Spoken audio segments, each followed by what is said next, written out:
आणखी बरेच हिरे सापडले. त्याने ते स्थानिक हिरा मंडीत जाऊन विकले. 5-10 हजार रुपये आले. त्यातील काही घरी पाठवले, काही मजनूच्या अम्माला दिले, काही स्वतःच्या खर्चासाठी ठेवले. त्याने पुढील महिनाभरात पूर्ण जमीन खोदून काढली. प्रत्येक खडा 5-6 फूट खोल.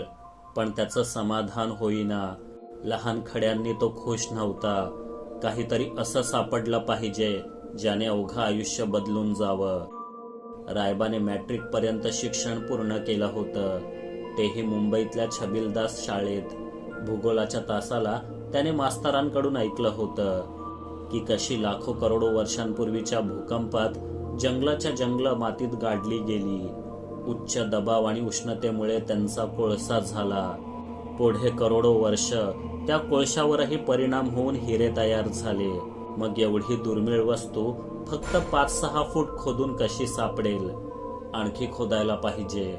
आधीच खोदलेल्या खड्ड्यात बांबूची शिडी तयार करून आत उतरून रायबा आता आणखी खोदू लागला. लवकरच चमत्कार होईल अशी चाहूल त्याला लागली होती. आणि एक दिवस चमत्कार घडलाच. पन्नाला आल्यापासून बरोबर 7.5 महिन्यांनी अथक परिश्रमानंतर एका 12 फूट खोल खड्ड्यात रायबाला बदामा एवढा हिरा सापडला. नशीब बदललं, एका रात्रीत बदललं.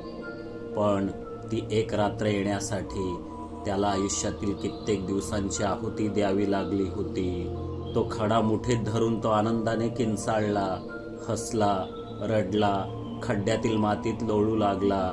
आपण जे ठरवलंय ते साध्य करण्याइतकं सुख इतर कशात नाही. पुढे आणखी काही दिवस रायबा खोदत राहिला. त्याच आकाराच्या आणखी 5-6 हिरे सापडले. इतर मुगा एवढ्या आकारांच्या खड्यांची तर गणतीच नव्हती. त्याच सुमारास मजनू सिंग सुट्टी घेऊन गावी आला. रायबाने त्यालाही खुश खबर दिली. मित्राचा आनंद पाहून मजनूही खुश झाला. रायबाने मित्राचं ऋण म्हणून 1-2 खडे त्यालाही दिले. मजनू नाही नाही म्हणत होता, पण रायबाने आग्रहाने दिलेच. मग रायबा मुंबईला परतला. त्याने हिरे विकण्याची घाई केली नाही. मुंबईच्या हिरे बाजारात जाऊन त्याने अंदाज घेतला. पैलू पाडलेल्या हिऱ्यांना चांगली किंमत मिळते हे कळल्यावर 3 महिने एका जवाहिऱ्याकडे नोकरी केली. तेही कसब शिकून घेतलं. आकार, कॅरेट आणि नैसर्गिक रंग यानुसार हिऱ्याची किंमत कशी ठरते, व्यापाऱ्यांबरोबर सौदा कसा करायचा याचाही त्याने चिकित्सक अभ्यास केला. मग पुढच्या 2-3 महिन्यात त्याने एक करून सर्व हिरे विकून टाकले. इतका पैसा आला की रायबा त्या काळात मुंबईत एक 10 मजली इमारत बांधू शकला असता. पण त्याऐवजी त्याने स्वतःचा हिऱ्यांना पैलू पाडण्याचा कारखाना उघडला, कारीगर ठेवले. मग दादर भागात त्याने हिऱ्यांच्या दागिन्यांचं शोरूम उघडलं. तिथे जम बसल्यावर तो पुन्हा पन्नात परतला.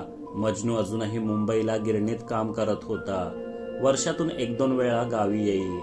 रायबाने कितीतरी वेळा त्याला आपल्यासोबत व्यापार करण्याचा प्रस्ताव दिला, पण तो म्हणायचा, धंदे का कोई भरोसा नहीं रायबा, नौकरी हर महीने तनख्वाह देती है. रायबा पुन्हा पन्नामध्ये परतला. त्यावेळी मजनू मुंबईत होता. जमनाला एक मुलगा झाला होता आणि अम्माची तब्येत खालावली होती. रायबा त्यांना आर्थिक मदत करायचा, पण आता तो त्यांच्यावर अवलंबून नव्हता. त्याने तिथे स्वतःसाठी फार्म हाऊस बांधलं. नदीच्या आसपासच्या सर्व जमिनी चढ्या भावाने विकत घेतल्या. त्याने देऊ केलेली रक्कम इतकी जास्त होती की ज्यांना विकायची इच्छा नव्हती त्यांनीही जमिनी विकल्या. देशात आणीबाणी होती, आर्थिक मंदी आलेली. पन्नात बेरोजगारांची कमी नव्हती. रायबाने सर्वांना खोदण्याचं काम दिलं. दुप्पट मजुरी दिली. कामगारांवर लक्ष ठेवायला बारीक नजरेचे मुकादम ठेवले.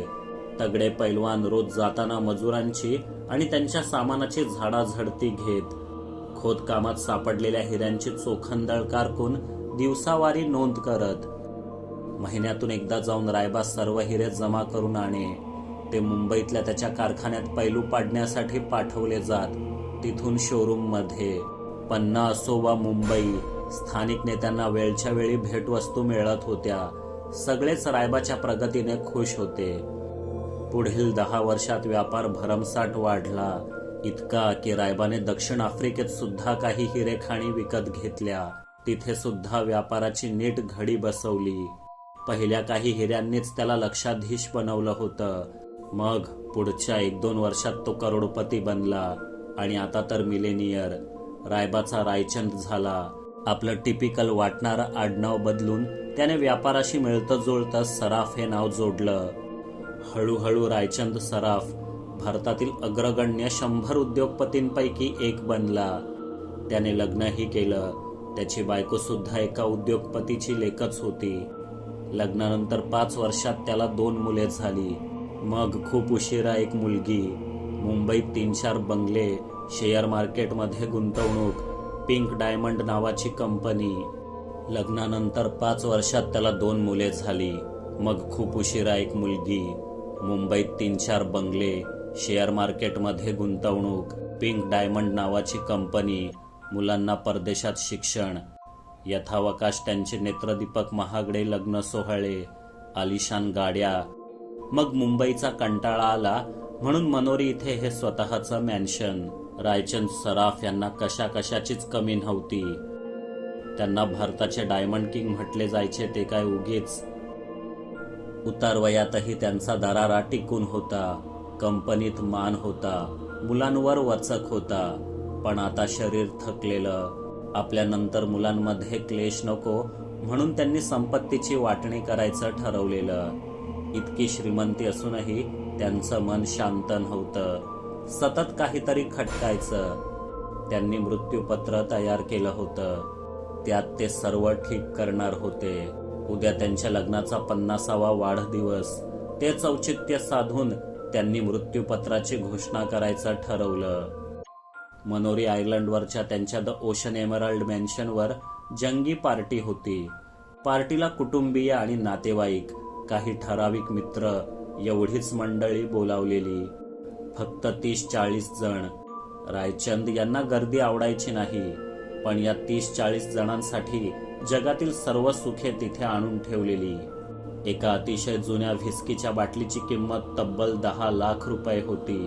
जेवण तयार करण्यासाठी हॉटेल ताज पॅलेसमधून शेफ बोलावण्यात आलेले. मिठायांवर खऱ्याखुऱ्या 24 कॅरेट सोन्याचा वर्क होता. निमंत्रित मंडळी रायचंद सराफांचं कौतुक करण्यात आणि त्यांना तोलामोलाची साथ देणाऱ्या त्यांच्या पत्नी रीनाजी यांना शुभेच्छा देण्यात मग्न होती. पार्टीचा नूर काही औरच होता. स्वित्झर्लंडवरून मागवलेला ऑर्केस्ट्रा अतिशय शांत सुमधुर संगीत वाजवत होता. त्याला किनाऱ्यावर येऊन फुटणाऱ्या लाटांची साथ होती. स्वतः डायमंड किंग रायचंद सराफ, त्यांच्या सुविद्य पत्नी रीना सराफ, ज्येष्ठ सुपुत्र रौनक, त्याची ॲक्ट्रेस पत्नी आरोही, 22 वर्षांचा नातू रिदम, रायचंद यांचा दुसरा सुपुत्र मयंक, त्याची डॉक्टर पत्नी कृतिका, त्यांचा मुलगा अभय आणि अवघ्या 6 महिन्यांची लहानगी नात टिया, सराफांची लाडकी कन्या शिप्रा, तिचा इन्व्हेस्टमेंट बँकर नवरा अनिल, त्यांची 2 मुलं जिया आणि अन्वय, सराफ यांचा घनिष्ठ मित्र मदन अगरवाल, त्यांची पत्नी नीता अगरवाल, मूल न झाल्याने लग्नानंतर तब्बल 20 वर्षांनी दत्तक घेतलेली मुलगी सनाया, अशी महत्वाची मंडळी रात्री एकत्रित जेवायला बसली. तासभर जेवण चाललेलं. त्यानंतर रायचंदांनी घोषणा केली, डिअर फॅमिली अँड फ्रेंड्स, मला तुम्हाला काहीतरी सांगायचंय. पण अचानक विल पेपर्स आपण सोबत आणलेच नसल्याचे त्यांच्या लक्षात आले. ते त्यांच्या बेडरूममधील एका डिजिटल लॉकरमध्ये ठेवले होते. एक्सक्यूज मी, असं म्हणून ते पेपर्स आणायला निघून गेले. तासभर झाला तरी त्यांचा काही पत्ता नव्हता. मंडळी बसून गप्पा मारून कंटाळली. तुमच्या डॅडचं हे नेहमीचंच आहे, काहीतरी सांगायचं आहे म्हणतात आणि विसरून जातात. वाईन सुद्धा थोडी जास्तच झाले आज त्यांना. एनिवेज, आपण उद्या विचारू त्यांना काय ते, रीना सराफ म्हणाल्या. त्यानंतर सर्वजण झोपण्यासाठी आपापल्या बेडरूमकडे वळले. सकाळी 10 वाजता घरातील काही सदस्य उठून चहापानासाठी जमले. रीना सराफही त्यांच्यात होत्या. रायचंद साहेबांना अनुपस्थित बघून त्यांना आश्चर्याचा धक्का बसला. जग इकडचं तिकडे झालं तरी रायचंद चहाची वेळ चुकवत नसत. लॉनमध्ये बसून वर्तमानपत्र वाचत कडक चहा पिणं ही त्यांच्या दिवसाची ठरलेली सुरुवात. रीना सराफ पुन्हा त्यांना बोलवायला बेडरूमकडे वळल्या. काल ते जरा जास्तच प्यायले होते, इतकी जास्त की रात्री त्यांनी बेडरूमचं दार देखील उघडलं नव्हतं. म्हणून रीना यांना शेजारच्या स्टडी रूम मध्ये झोपावं लागलं.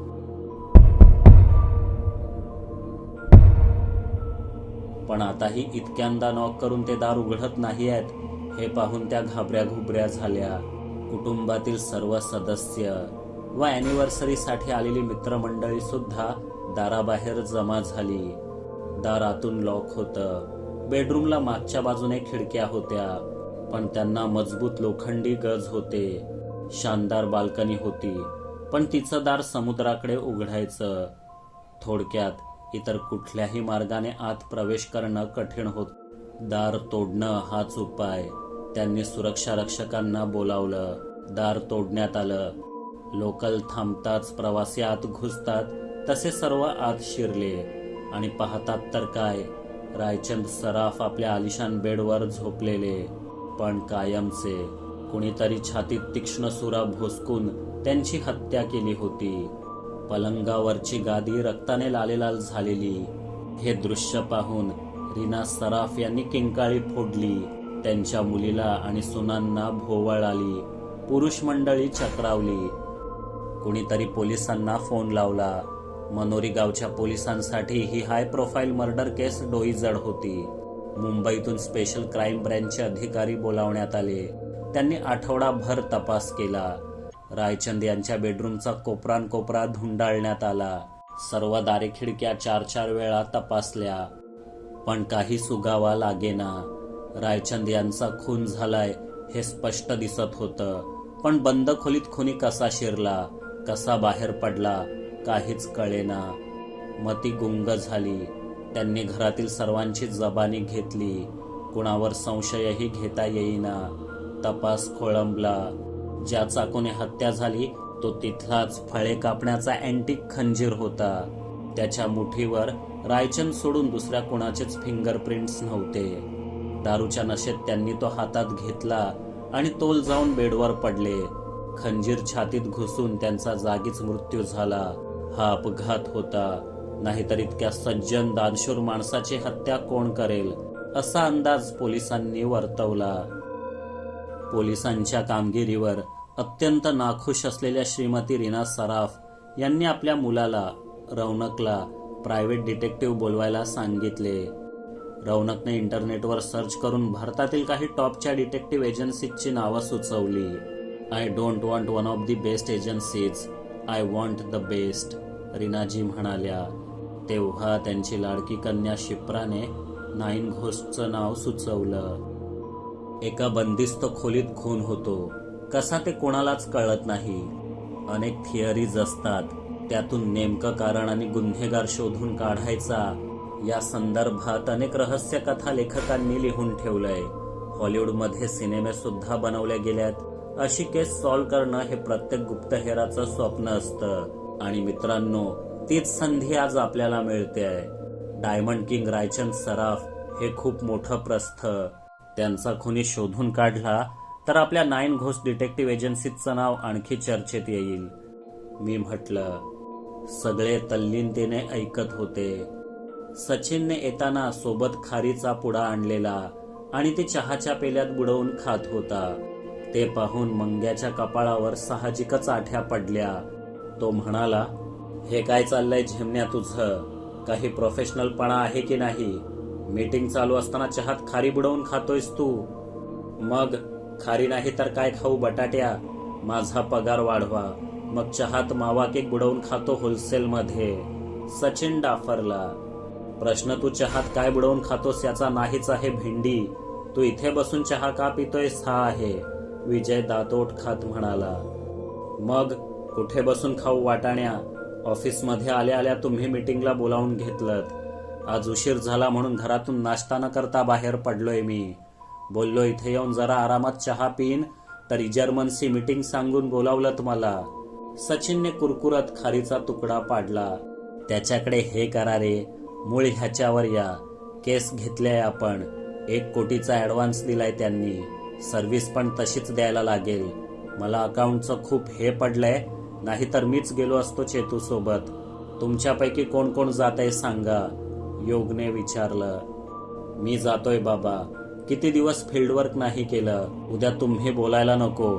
नाचता येईना अंगणात बाकडे, राजेश म्हणाला. हल्ली त्याला बोलताना म्हणींचा वापर करण्याची भलतीच सवय जडली होती. त्यात काही चुकीचं नव्हतं, पण त्याच्या म्हणी चुकीच्या असायच्या. कोणी चूक सुधारण्याचा प्रयत्न केला तर तो रागवायचा. म्हणून जे ऐकलं ते तसंच असेल असं आम्ही गृहीत धरायचो. पण कदाचित सचिनला हा नियम माहीत नसावा. ही म्हण ऐकताच तो एकदम दचकला. हातातील ओला खारीचा तुकडा डचकन पुन्हा चहात पडला. ये वांग्या, काय बडबडतोयस? नाचता येईना अंगणात बाकडे? कुणाचे बाकडे? नाचता येईना अंगणात माकडे असं आहे ते. वाचन सुधार जरा तुझं, सचिन म्हणाला. या माकडाला अंगणातील त्याच बाकड्यावर बसून फटके द्या. नॉनसेन्स, लिंबाजी बडबडला. विषयांतर होत आहे मित्रवर्यांनो. सेवकाच्या मरकट लीलांकडे दुर्लक्ष करून उपस्थितांनी कार्यतत्परता दर्शवणे यथोचित ठरेल असे अस्मादिकास वाटते. विशाल डोळे बंद करून पुटपुटला. मी पण जातोय या केसवर भेंडी. हाय प्रोफाईल केस आहे. स्मार्ट समजूतदार डिटेक्टिव्ह पाहिजेत. ऐऱ्या गैऱ्याला पाठवून उपयोग नाही, विजय म्हणाला. हा टोमणा सचिनसाठी होता. तसं असेल तर मला यायलाच लागेल होलसेलमध्ये.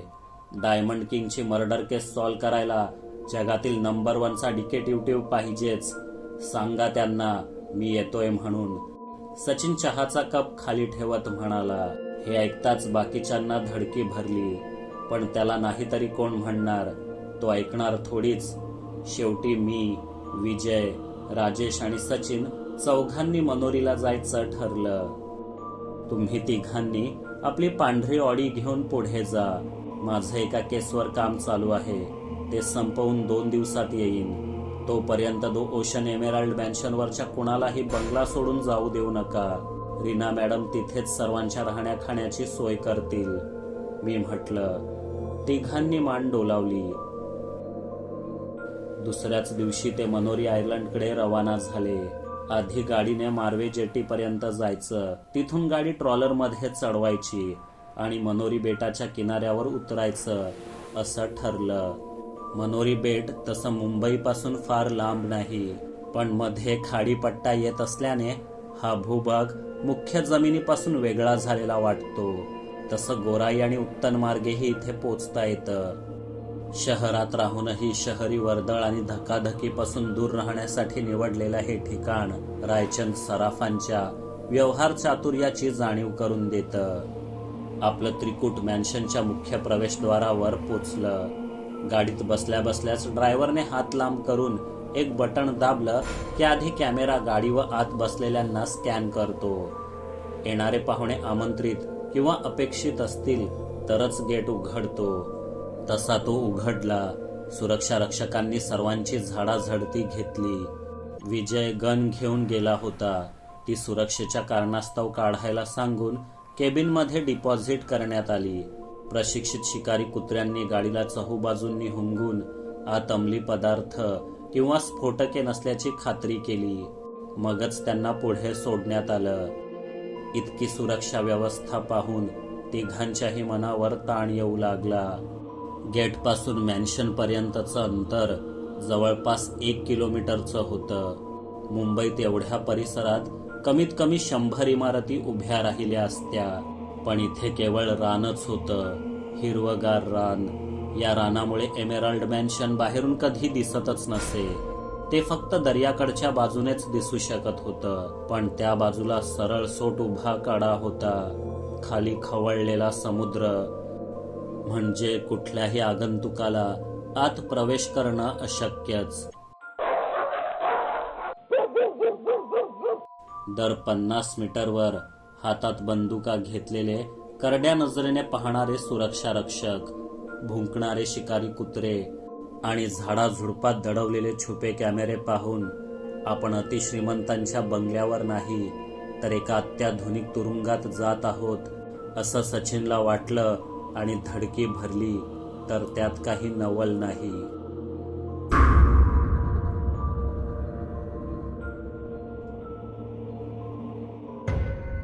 या कथेचा पुढील भाग आताच पाहण्यासाठी जॉईन बटनावर क्लिक करा. सुपर थँक्स बटनाचा वापर करून तुम्ही आमच्यावरील प्रेम व्यक्त करू शकता. कथा आवडली असेल तर लाईक, शेअर आणि सबस्क्राईब करायला विसरू नका. लवकरच पुन्हा भेटू. तोपर्यंत पाहत रहा आपली दुनियादारी आणि स्वतःची काळजी घ्या. जय हिंद, जय महाराष्ट्र.